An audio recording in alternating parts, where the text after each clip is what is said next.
ምስጋና ለእግዚአብሔር። እግዚአብሔር ሆይ አንተ አምላኬ ነህ። ከፍ ከፍ አደርግሃለሁ፣ ስምህንም እወድሳለሁ። አስቀድሞ የታሰበውን ድንቅ ነገር በፍጹም ታማኝነት አድርገሃልና ከተማይቱን የድንጋይ ክምር አድርገሃታል። የተመሸገችውንም ከተማ አፈራርሰሃታል።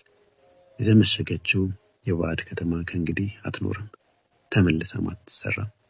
ስለዚህ ብርቱ ሕዝቦች ያከብሩሃል፣ የጨካኝ አሕዛብ ከተሞችም ይፈሩሃል። ለድሃ መጠጊያ፣ በጭንቅ ጊዜ ለችግረኛ መጠለያ፣ ከማዕበል መሸሸጊያ፣ ከፀሐይ ትኩሳትም ጥላ ሆነሃል። የጨካኞች እስትንፋስ ከግድግዳ ጋር እንደሚላጋ ማዕበል ነውና እንደ ምድረ በዳም ትኩሳት ነው።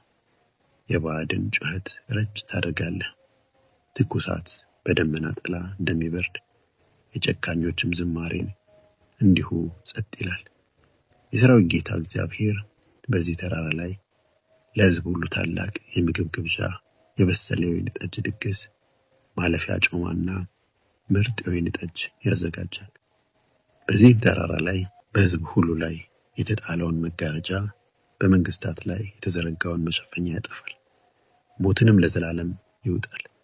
ጌታ እግዚአብሔር ከፊት ሁሉ እንባን ያብሳል፣ የሕዝቡንም ውርደት ከምድር ሁሉ ያስወግዳል። እግዚአብሔር ተናግሯልና። በዚያን ቀን እንዲህ ይባላል፣ እነሆ አምላካችን ይህ ነው፣ በእርሱ ታመንን፣ እርሱም አዳነን። እግዚአብሔር ይህ ነው፣ በእርሱ ታመንን፣ በማዳኑም ደስ ይበለን፣ ሐሴትም እናደርግ። የእግዚአብሔር እጅ በዚህ ተራራ ላይ ያርፋል። ነገር ግን ጭድ ከጭቃ ጋር እንደሚረገጥ ሞዓብም እንዲሁ ይረገጣል።